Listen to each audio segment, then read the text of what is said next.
Assalamualaikum warahmatullahi wabarakatuh. Kembali lagi di 1000 kisah nyata. Kang Mas dan Mbak Yu, bagaimana kabar kalian? Semoga selalu dalam lindungan Tuhan Yang Maha Esa. Baiklah Kang Mas dan Mbak Yu, pada video kali ini kita akan bercerita tentang rahasia suami.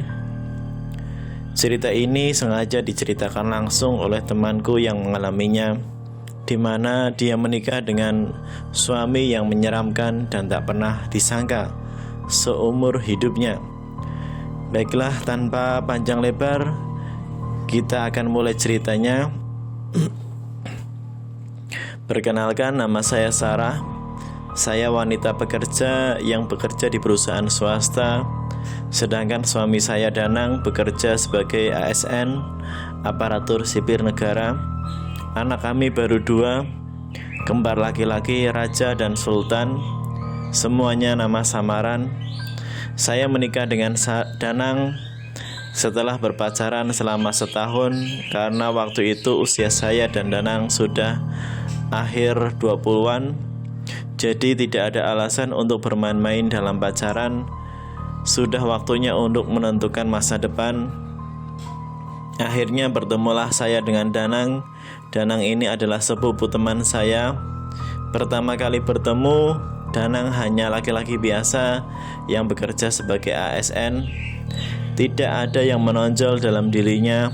Masuknya secara fisik, dia ya standar biasa-biasa saja. Dalam sikap dan sifatnya juga standar saja. Tapi yang saya suka waktu pertama bertemu dengan dia ketika mendengar suara adzan yang berlangsung. Mencari untuk sholat, mencari musola untuk tempat sholat, inilah plus Danang menurut saya.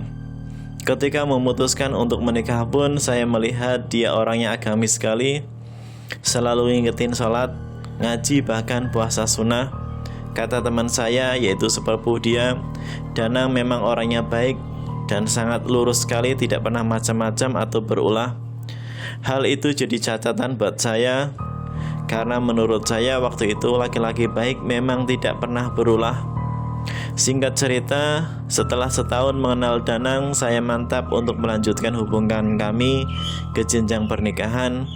Malah Danang yang ngajak nikah dari ketika pacaran baru 6 bulan. Tapi waktu itu saya masih banyak pertimbangan. Akhirnya kami pun menikah secara sederhana.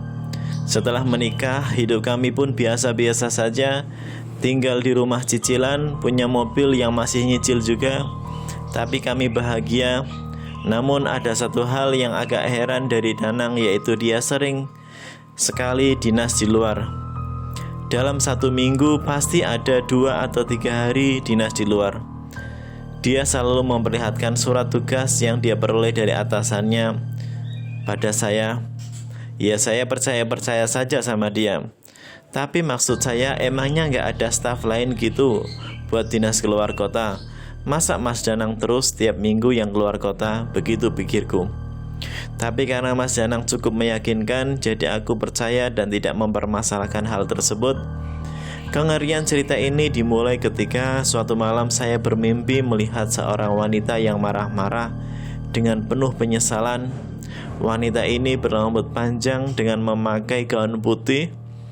Dia melihat ke arahku, dia bilang namanya adalah Nilam. Dia marah kepadaku karena katanya aku membiarkan suamiku. Dia marah pada Mas Danang, tapi aku gak paham dia marah karena apa.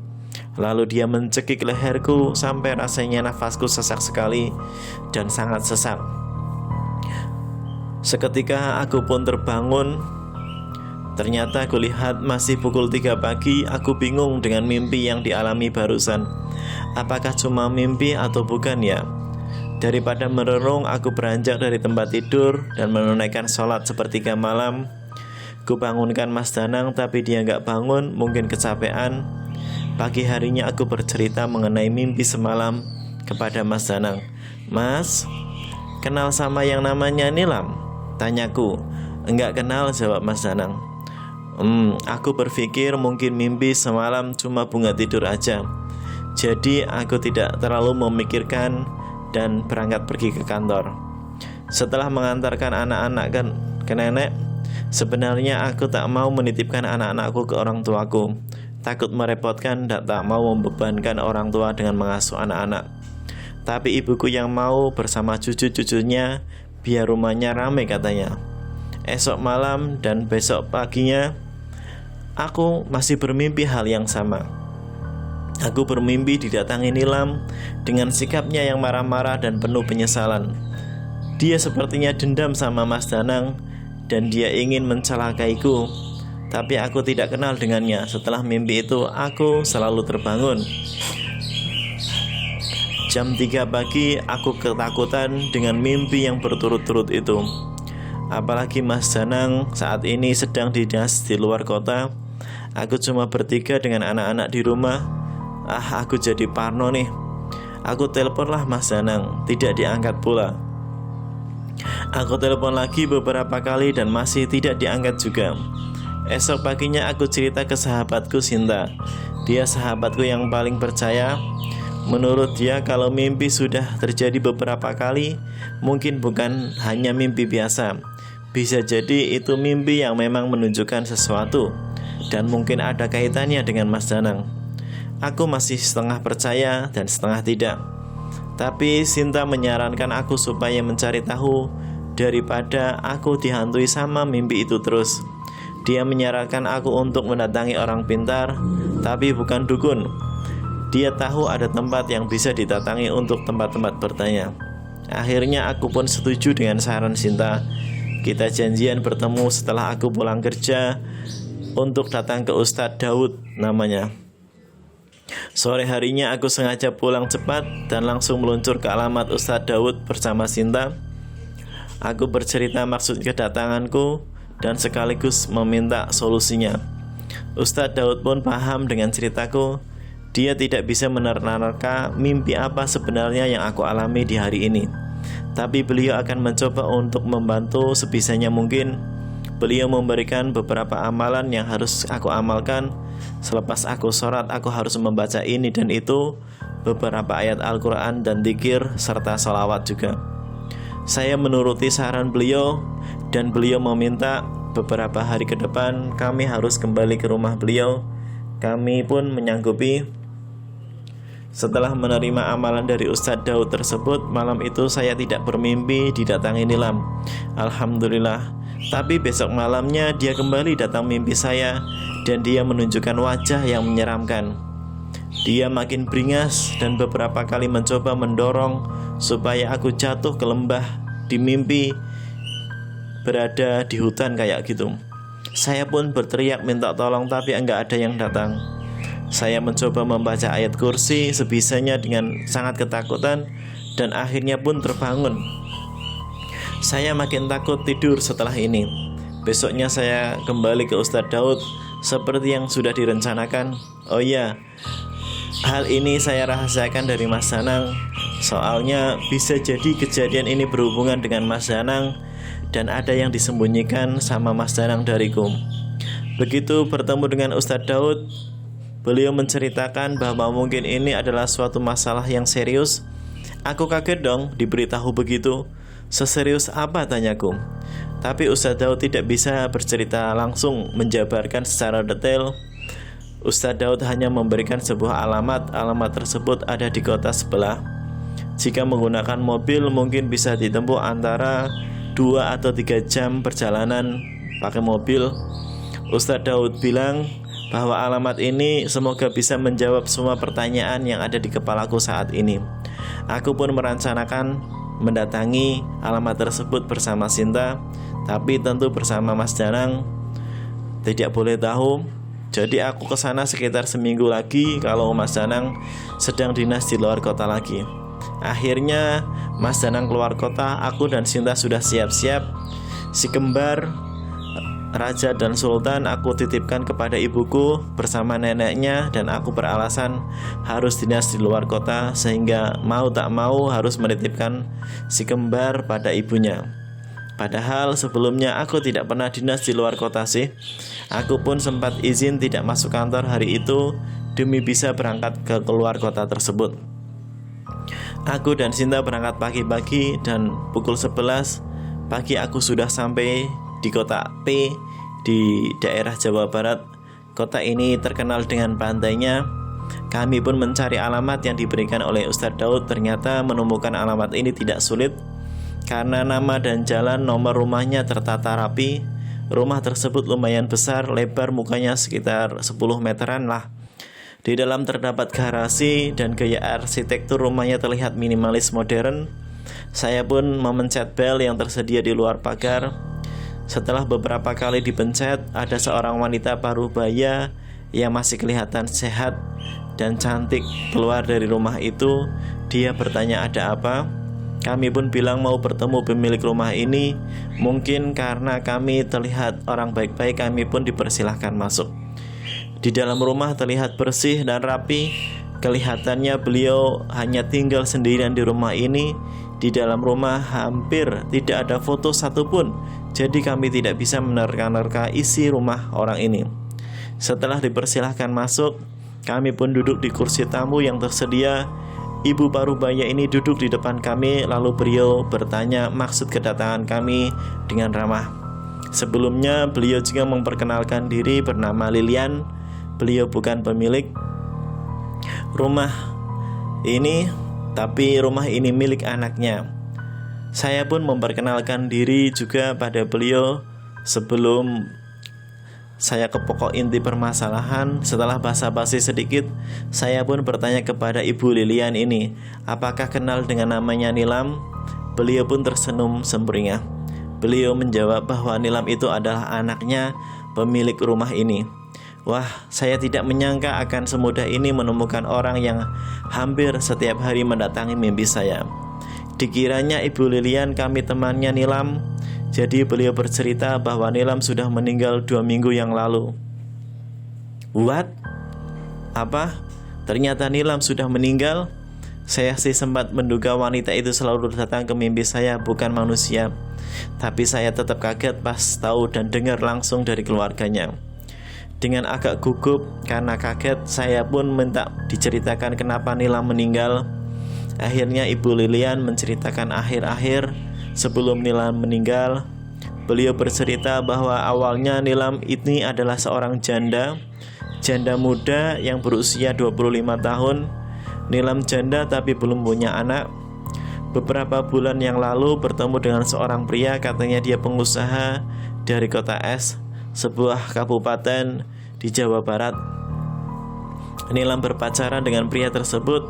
Kata ibunya, nama pria itu adalah Danang dan dia duda. Ya Allah, saya langsung mau pingsan mendengar cerita Mas Danang. Awalnya saya tidak mau berburuk sangka dulu. Saya mau mendengarkan cerita Bu Lilian dengan secara utuh. Setelah berpacaran hanya 2 bulan, akhirnya mereka menikah. Menikah secara siri di rumah itu yang sedang kami datangi, karena memang Nilam ini mempunyai harta yang cukup banyak dari gonogini pernikahan sebelumnya. Karena Danang ini pengusaha, maka dia sering keluar kota dan Nilam sering ditinggal sendiri di rumahnya. Karena Nilam sendiri di rumahnya, maka Bu Lilian ditemani di sini karena ayah Nilam sudah meninggal dan Nilam merupakan anak satu-satu mereka. Awalnya pernikahan Nilam dan Danang bahagia selayaknya pengantin baru. Tapi kalau Danang datang keluar kota, Nilam sering pingsan dan sering kesurupan, entah itu siapa yang berniat jahat ke Nilam. Sampai pada suatu hari Nilam pun kesurupan lagi. Dia dipegangi oleh beberapa orang laki-laki dewasa, tapi tangannya dan tenaganya begitu kuat. Dia selalu ingin membuka bajunya karena dia merasa gerah. Di kesurupan terakhir kali pun, jin yang memasuki tubuh Nilam bilang bahwa dia adalah raja jin dari selatan. Orang-orang yang memegangi tubuh Nilam sebanyak 5 orang bisa dengan mudah disingkirkan oleh tubuh Nilam karena begitu besar tenaga jin tersebut. Begitu kata jin, yang benar dong pegang tangan saya, hahaha. Saya raja jin dari selatan, siapa yang berani dengan saya? Nilam kesurupan selama 7 hari 7 malam. Percaya dan tidak percaya, tapi itu yang terjadi. Selama kesurupan, Nilam dikasih makan dan minum, tapi kadang dimakan, kadang tidak. Nilam tidak ke kamar mandi sama sekali selama kesurupan tersebut. Dia hanya tertawa-tertawa saja karena begitu kuatnya tenaga si Raja Jin tersebut. Tanyakan kepada Danang, siapa saya sebenarnya? Saat itu Danang selalu ada di samping Nilam untuk membantu Nilam. Ibu Lilian juga meminta bantuan dukun, minta bantuan kiai dan lain sebagainya untuk bisa menyembuhkan Nilam. Tapi hampir semuanya tidak bisa mengembalikan jiwa Nilam. Sampai akhirnya setelah 7 hari kesurupan, Nilam sadar. Dia begitu lemas. Setelah sadar, dia hanya minta makan dan minum. Dia juga langsung dirawat karena Nilam dehidrasi hebat.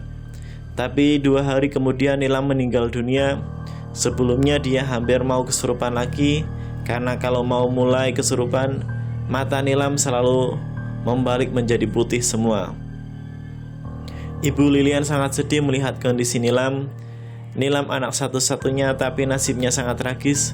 Ketika Bu Lilian menginterogasi Mas Danang katanya tidak mengakui hal mistis yang menimpa Nilam. Dia mengaku tidak tahu apa-apa. Tidak tahu sama sekali sampai pada hari ini. Setelah Nilam meninggal, Mas Danang tidak pernah datang lagi ke rumah itu. Ya Allah, hati saya sangat teriris, sakit sekali. Aku mendengar suamiku selingkuh. Aku marah, aku mendengar selingkuhannya meninggal dunia. Apa sebenarnya yang dilakukan Mas Danang pada istrinya? Aku yang tidak kuat secara mental pada saat itu minta pamit dan mohon untuk pulang. Tapi sebelum pulang aku minta melihat foto Nilam bersama Mas Danang suaminya untuk memastikan saja. Bu Lilian beranjak untuk mengambil foto dari kamarnya dan memberikan foto tersebut padaku. Dan tangisku langsung pecah saat itu juga. Aku ambiar rasanya. Untung ada Sinta di sampingku. Aku dipapah menuju mobil oleh Sinta. Aku tahu Bu Lilian pasti keheranan dengan sikapku, tapi aku masa bodoh. Aku belum bisa mengendalikan emosiku.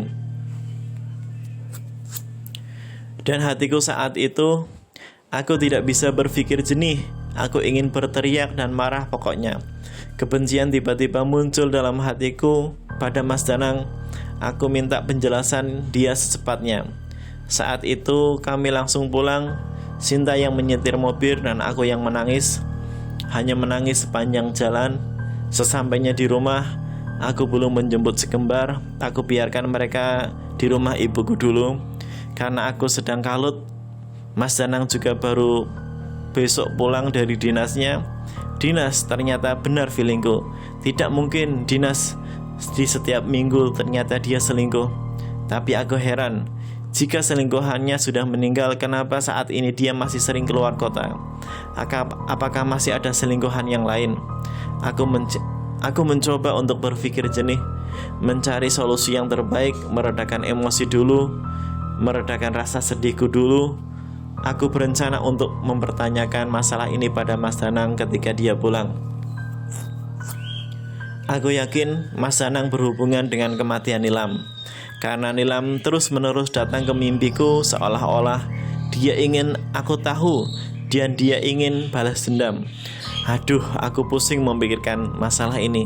Kenapa cobaan ini sangat berat ya Allah?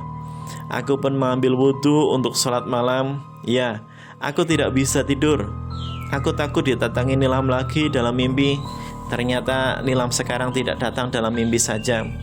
Selesai aku sholat malam, aku rebahan di kasur sambil memikirkan masalah ini. Tiba-tiba pintu luar ada yang mengetuk pelan-pelan. Aku pikir mungkin tetangga sebelah, karena tidak mungkin ada tamu ke rumahku jam segini. Sekarang udah jam 1 malam soalnya. Tapi ternyata suara ketukan itu tidak terhenti, tapi malah semakin keras. Dan aku sangat takut, hanya sekedar menengok dari jendela. Tapi lama-lama suara ketukan itu pun hilang. Dengan sendirinya aku memberanikan diri untuk menengok lewat jendela. Awalnya aku tidak melihat apapun di luar, sampai ujung mataku merasa menangkap sesuatu di ujung pagar rumah. Sosok wanita berpakaian putih sedang berdiri melihat ke arahku. Iya, Dia kemudian menyerangai dan terbang menuju arahku sampai aku mundur dan menjerit. Tapi sosok si putih tadi hanya menabrak pintu. Dia sepertinya tidak bisa masuk ke rumah. Seketika pintu itu digebrak kencang-kencang sekali, seperti sesuatu menabrak pintu gitu. Karena aku terlalu takut, aku mencoba menghubungi tetangga yang dekat di sana. Aku pun minta tolong, tapi karena sudah larut malam, tidak ada yang merespon panggilanku.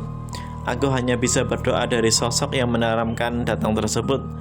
Aku tahu itu Nilam, atau sosok jin korin Nilam. Karena yang ku tahu, jika seorang sudah meninggal, maka segala sesuatu kehidupan dunia sudah terputus dengannya. Kalaupun ada sosok yang menyerupai orang yang meninggal, maka itu adalah jin korin orang yang sudah meninggal tersebut. Aku tidak bisa tidur sampai subuh, dan suara gedor-gedor pintu sudah hilang menjelang jam 3 pagi. Aku pun ketakutan sendirian di rumah. Esok paginya aku berangkat ke kantor, tapi aku pun tidak bisa fokus selama di kantor. Dan Mas Danang WhatsApp seperti biasa ketika pagi-pagi menanyakan kabar anak-anak, menanyakan aku sedang apa dan kegiatanku apa hari ini. Biasanya aku merasa beruntung punya Mas Danang yang selalu perhatian, walaupun sedang dinas, tapi selalu rajin menghubungiku. Tapi sekarang aku benar-benar merasa jijik dan benci. Bisa saja dia mengetik WA padaku sedang dia baru bangun tidur bersama wanita lain. Aku benci memikirkannya. Aku tidak balas WA dari Mas Danang, aku diamkan saja. Biasanya kalau hanya dibaca saja, Mas Danang akan menelponku karena dikiranya aku sedang marah. Ya, aku bukan hanya marah, tapi aku benci. Dan benar-benar saja Mas Danang menelponku. Aku angkat dan dia menanyakan kabarku. Dia bertanya kenapa aku tidak balas chat dia. Aku bilang malas. Sungguh aku bukan orang yang bisa berpura-pura di depan orang yang aku benci. Aku ketus sama dia dan minta dia pulang cepat hari ini. Dia mengiyakan untuk pulang cepat. Katanya sebelum maghrib dia sudah sampai di rumah. Aku pun sama dan aku bilang ingin aku bicarakan secara serius. Dia setengah kaget mendengar, tapi dia cuma bilang iya tanpa menanyakan apa-apa lagi. Sore harinya aku pulang lebih cepat dari kantor. Aku berencana menunjukkan sikap yang paling dingin di mukanya, karena aku merasa benar-benar telah dikhianati. Ternyata sesampainya di rumah, Mas Danang sudah lebih dahulu. Dia malah sudah mandi dan menyambutku dengan sumringah. Dia memberikan beberapa oleh-oleh berupa makanan kesukaanku dan sepatu untuk si kembar. Katanya tadi sepulang dari luar kota mampir sebentar ke mall. Aku sempat senang diberi oleh-oleh darinya dan aku senum terbesit sedikit. Tapi aku masih ingat tujuan awal bahwa aku akan menampakkan sikap dingin padanya. Aku pun kembali ke sikap awal sambil aku mencicipi sedikit oleh-oleh makanan dari dia. Tanpa basa-basi, aku langsung bertanya soal Nilam. Dia awalnya masih mengelak dan tidak tahu Nilam. Tidak kenal Nilam, tapi aku sudutkan dengan memberi foto pernikahan siri mereka. Mas Danang langsung diam. Oh ya, Sinta sempat foto-foto yang diperlihatkan Ibu Liana dengan kamera ponselnya. Amarahku rasanya sudah di ubun-ubun. Aku ingin langsung memuntahkan sumpah serapah padanya, tapi aku bisa menguasai diri. Aku tidak ingin melihat terlalu barbar. Aku ingin terlihat elegan, tapi tetap bisa berpikir jernih apapun kondisinya. Mas Danang akhirnya membuka mulut. Dia bercerita bahwa dia dan Nilam memang menikah sekitar 6 bulan yang lalu. Dan dia juga bercerita bahwa Nilam sudah meninggal dunia. Dia bilang dia hanya khilaf. Dia meminta maaf padaku, meminta maaf karena sudah mengkhianati aku, mengkhianati anak-anak, dan mengkhianati pernikahan kita. Aku bilang sudah memaafkan, tapi aku tidak bisa melupakan. Apakah bisa semudah ini memaafkan orang yang sudah berbulan-bulan membohongi pernikahan kita? Aku masih belum puas dengan ucapan Mas Danang. Aku ingin tahu kenapa dia menikah lagi. Bertemu di mana sama Nilam? Apa kelebihan Nilam dibanding aku dan lain-lain? Semua pertanyaan itu dijawab oleh Mas Danang, tapi tidak bisa memuaskan penasaran aku. Dia bilang bertemu dengan Nilam di acara kantornya dan kenal begitu saja. Dia juga tidak berniat menikahi Nilam sebenarnya, tapi karena godaan sebagai seorang laki-laki akhirnya terjerumus. Dan dia merasa aku tidak ada kekurangan. Dan aku masih penasaran kenapa Nilam bisa meninggal. Mas Danang cuma bilang Nilam meninggal karena dehidrasi, cuma itu. Aku memang tidak bilang ke Mas Danang kalau aku sudah bertemu Ibu Lilian. Aku memang tidak bilang ke Mas Danang kalau aku sudah bertemu dengan Ibu Lilian. Aku bisa mengorek lebih jauh kebohongan apalagi yang diucapkan oleh Mas Danang. Aku tidak percaya dengan Mas Danang mulai saat itu. Apapun yang ia ucapkan seakan-akan kebohongan belaka. Jadi aku berencana untuk mencari tahu sendiri apa yang sebenarnya terjadi, karena aku masih merasa janggal dengan kematian Nilam. Aku sudahi pembicaraan itu, walaupun tidak memuaskan rasa penasaran, rasa sakit hati, dan lain sebagainya, karena percuma diteruskan. Obrolan juga ujung-ujungnya cuma minta maaf, dan minta maaf dengan muka memelas. Malam itu aku tidak bisa tidur lagi. Aku masih takut kejadian malam sebelumnya. Walaupun malam ini aku dan Mas Danang beda kamar, tapi ada rasa tenang karena aku tidak sendirian di rumah. Karena aku sangat penasaran dengan apa yang disembunyikan oleh seorang Danang, aku mulai stalking medsosnya. Apakah ada yang aneh yang tidak tertangkap oleh mataku? Aku lihat tidak ada yang aneh. Dia memang jarang posting apapun di media sosial dan cenderung tertutup. Aku pengen banget buka HP dia, tapi aku tidak punya kemampuan untuk menyadap HP-nya karena selama ini aku hampir tidak pernah buka HP Mas Danang, saking aku percaya sama dia. Jadi aku ingat dengan mobilnya, mungkin aku bisa menemukan sesuatu di mobil dinas Mas Danang. Saat aku menyelinap mengambil kunci Mas Danang, aku coba membuka mobilnya dan mencari apapun yang bisa dijadikan petunjuk. Ternyata tidak ada apapun di mobilnya. Aku mencari-nyari sambil deg-degan berkucuran keringat karena takut ketahuan Mas Danang. Sampai aku menemukan sesuatu di bawah jok pengemudi. Ada tas lusuh di sana. Aku buka tasnya, di sana ada HP Android merek Cina yang tidak begitu bagus, tapi keadaan mati. Aku pun menemukan sejumlah resi penginapan hotel.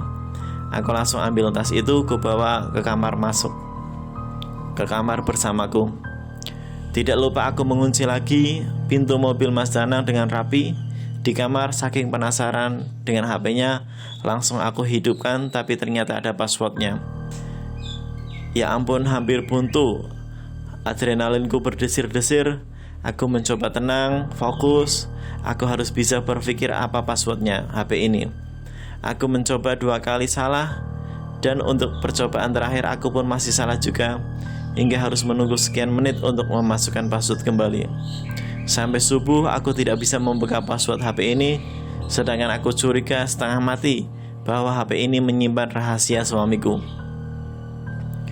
Ketika aku mencoba untuk terakhir kalinya membuka password tersebut, aku masukkan nama kedua anakku, Raja Sultan. Akhirnya terbukalah HP tersebut. Alhamdulillah, tanganku pun gemetaran membuka dan membaca semua isi pesan WhatsApp dan call di dalamnya. Ternyata memang benar. Di sana tersimpan semua percakapan dia dengan selingkuhannya. Ternyata selingkuhannya itu banyak. Tidak hanya satu, wanitanya berbeda-beda, tapi isi galerinya kosong. Di WhatsApp itu ada dia manis sekali chat dengan beberapa wanita. Aku membaca sambil mual dan ingin muntah. Kalian tahu berapa wanita yang chat dengan Mas Danang? Ternyata ada 15 chat dengan wanita yang berbeda-beda. Kok bisa ya? Tapi ada satu SMS secara konsisten muncul. Di situ dinamai Aki. Aku tak tahu Aki ini siapa. Aku ingin menjerit rasanya. Aku langsung gedor-gedor kamar Mas Danang di kamar anak-anak. Dia baru bangun membuka pintu dan aku langsung memberikan bukti HP ini padanya. Aku lempar ke mukanya. Aku sudah tidak bisa bersikap sopan lagi pada dirinya. Aku merasa melihat suamiku ini rendah sekali kelakuannya. Aku tampar dia. Aku juga menarik-narik bajunya, tapi dia diam saja. Sikap aku sangat barbar saat itu, emosiku tidak terkontrol lagi. Aku rasanya sangat benci sampai mendarah daging pada orang yang namanya Danang ini. Kenapa aku bisa menikah dengan orang macam ini? Aku minta penjelasan siapa wanita-wanita di chat ini, dan siapakah Aki di SMS ini. Danang hanya diam terduduk di lantai dengan lemas. Dia hanya bilang akan mengajakku ke suatu tempat mengenalkan pada Aki yang dimaksud di SMS. Aku tidak mau jika hanya berdua saja. Aku takut Mas Danang ini. Aku minta ditemani Sinta dan adik Sinta yang laki-laki. Awalnya Sinta tidak mau ikut campur dalam mengenai masalah rumah tangga aku, tapi aku cerita masalah ini, sepertinya akhirnya dia mau menemani aku sekalian sama adiknya juga yang laki-laki. Ternyata kami diajak sebuah kabupaten P oleh Mas Danang. Di sana memang masih terkenal dengan mistisnya, sehingga masih banyak dukun di sana. Kami diajak ke hutan, tapi di tengah hutan tersebut ada rumah tua dari bambu yang lumayan besar. Kami diajak oleh Mas Danang ke sana.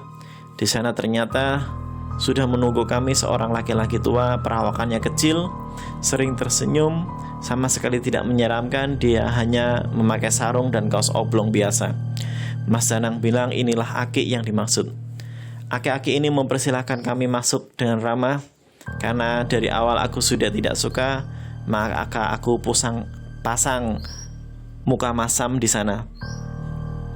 Aki ini menyuguhkan minum untuk kami, tapi aku tidak mau meminumnya. Aku takut ada apa-apanya, dan aku juga melarang Sinta dan adiknya untuk minum. Tanpa basa-basi aku langsung tanya Aki, siapa dan ada hubungan apa dengan Danang? Lalu Aki menjawab dengan belibet pokoknya. Tapi intinya yang bisa aku ambil dari cerita belibet ini, bahwa Aki ini berniat menolong Danang karena Danang sedang kesusahan karena ditagih oleh rentenir. Rentenir, astagfirullah, cobaan apalagi ini? Aku benar-benar tidak tahu kalau Danang punya utang ke rentenir. Lalu si Aki melanjutkan bahwa Danang ingin melunasi utangnya ke rentenir tersebut dengan bunga berbunga, sehingga telat sedikit saja maka bunganya bisa melebihi dari utang pokoknya. Nah, si Aki ini menyebutkan syarat jika ingin harta, maka Danang harus bisa bersetubuh dengan 21 wanita. Wanita ini harus janda dan memiliki weton atau hari lahir Jumat Kliwon. Aku pusing mendengar penjelasan si aki-aki dukun ini. Entah dari mana pula Danang bisa kenal dengan aki-aki ini. Lalu jika sudah melakukan persetubuhan dengan 21 janda dengan weton Jumat Kliwon, maka Danang diyakini akan mendapatkan kekayaan yang berlimpah. Selain itu ada syarat yang harus dipenuhi agar semuanya sempurna, yaitu Raja Jin yang disewa oleh Danang meminta tumbal. Ya benar, nilam yang akhirnya dijadikan tumbal karena tumbal ini harus keluarganya sendiri. Maka nilam sengaja dinikahi karena untuk ditumbalkan. Danang bilang dia terlalu sayang sama saya jika harus menumbalkan saya. Saya makin emosi dong dengan kata-kata dia. Saya nggak bisa habis pikir dengan jalan pikiran dia. Sudah berkhianat, bersekutu dengan setan, berurusan dengan rentenir, dan sekarang membunuh orang juga. Ya Allah, bagaimana bisa dia hidup selama berbulan-bulan dengan membohongi istrinya? Padahal kehidupan kami bisa dibilang cukup. Tidak ada masalah dalam hal keuangan karena kami sama-sama bekerja. Walaupun rumah dan kendaraan kami masih nyicil, tapi alhamdulillah kami bisa hidup cukup. Memang semua gaji Danang diberikan padaku semuanya. Dia beralasan bahwa dia suka dapat uang dari perjalanan dinas untuk bekal sehari-hari dia. Ternyata dia memang tidak dinas, melainkan untuk selingkuh. Jadi tidak ada uang tambahan untuk dia. Tapi dia harus membiayai selingkuhan dia. Ya pantas saja, dia ngutang ke rentenir. Astagfirullah. Aku tanya pada Danang, jadi sudah berapa wanita disetubui olehnya? Dia menjawab ada 10. 10 orang. Dan ternyata kenapa bisa wanita sebanyak itu nyangkut ke pelukan Danang? Hal itu dibantu oleh pelet susuk yang ditempel di mulut Danang, supaya orang yang mendengar Danang bisa luluh, bisa percaya, dan bisa tertarik pada Danang. Aku tak henti-hentinya beristighfar mendengar kelakuan Danang ini. Entah apalagi kejutan lain yang menungguku. Aku tambah merasa jijik bahwa kenyataan aku pernah berhubungan badan dengan suami yang gemar selingkuh ini. Aku takut ketempelan penyakit. Aku tanya kenapa dia mengajak aku ke tempat Aki ini. Karena katanya dia sudah pasrah. Dia merasa dikejar dosa oleh Nilam meninggal selama 2 minggu ini. Apalagi sejak Nilam sering datang ke rumah mimpiku. Makanya dia sengaja mengajak aku ke tempat Aki biar Aki menjelaskan semuanya. Katanya dia akan melanjutkan ritual memperkaya diri ini. Dia pengen tobat. Saat juga bilang begitu. Tapi si aki-aki tidak waras ini malah menimpali bahwa kalau tidak tuntas apa yang telah dimulai, maka akan terjadi sesuatu pada Danang. Karena dia telah bermain-main dengan ilmu hitam, Danang dan si Aki sedikit bersih tegang saat itu. Jadi kami memutuskan untuk pulang saja meninggalkan rumah tua itu. Selama di perjalanan saya tanya Danang lebih dulu mana, selingkuh atau main dukun. Dia bilang lebih dulu selingkuh. Tahukah kalian bagaimana perasaan saya melihat sosok Danang ini? Sungguh benci sekali sampai ingin mencekik rasanya. Tapi saya memutuskan untuk pulang ke rumah saya dan Danang pulang ke rumah kami. Saya sudah memutuskan untuk bercerai dari Danang saat itu juga. Tidak ada yang bisa mempertahankan atau dipertahankan dari orang yang sudah begitu banyak melanggar aturan agama. Saya tidak ingin terlibat atau tahu lebih banyak lagi. Saya sampai hari ini masih tidak percaya kok ada orang seperti Danang. Padahal sebelum menikah dia pemuda yang baik. Saya pun introspeksi diri, apakah saya pernah berbuat salah padanya sehingga menyebabkan dia berubah. Akhirnya kami pun bercerai walaupun awalnya Danang tidak mau menceraikan saya. Tapi saya ancam akan membuka aibnya jika tidak menceraikan saya. Oh iya, setelah kepulangan saya dari rumah si Aki itu, saya masih didatangi oleh Nilam beberapa kali. Dan saya meminta tolong pada Ustadz Daud. Menurut Ustadz Daud, jiwa Nilam ini tergadaikan karena dia meninggal sesuatu oleh ilmu hitam. Dan si Raja Jin sempat membuat dia kesurupan. Itu sangat menyukai Nilam sehingga mengajak Nilam ke tempatnya. Wallahu alam, saya juga tidak tahu dengan pasti kebenarannya. Ustadz Daud juga menjelaskan bahwa ketika Nilam tidak bisa masuk ke rumah saya yang hanya digedor-gedor pintu karena saya baru selesai salat malam, sehingga mungkin malaikat menjaga rumah saya. Wallahu alam bishawab. Begitu banyak kejadian mistis akibat perbuatan Danang. Sekarang kami sudah berpisah selama 5 tahun. Sejak berpisah dengan Danang, memang kondisi kesehatan Danang sangat menurun. Dia sering sakit-sakitan dan juga jarang menjenguk anak-anak. Terakhir saya ketemu ketika dia sakit parah setahun yang lalu. Dia bilang sakitnya sakit lambung, tapi perutnya besar sekali dan badannya jadi kurus kering seperti orang busung lapar. Entah apakah ini karma atas perbuatan Danang atau bukan. Yang penting saya doakan semoga Danang tenang di alamnya dan Allah mengampuni semua kesalahannya. Semoga pembaca ini, semoga para hadirin mengambil hikmah yang baik dan membuang hal yang buruk pada cerita ini.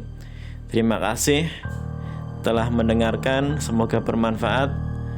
Semoga nantinya saya bisa menceritakan pengalaman saya untuk menjadi pembelajaran bagi kita semua. Jangan lupa like, share, komen, dan subscribe.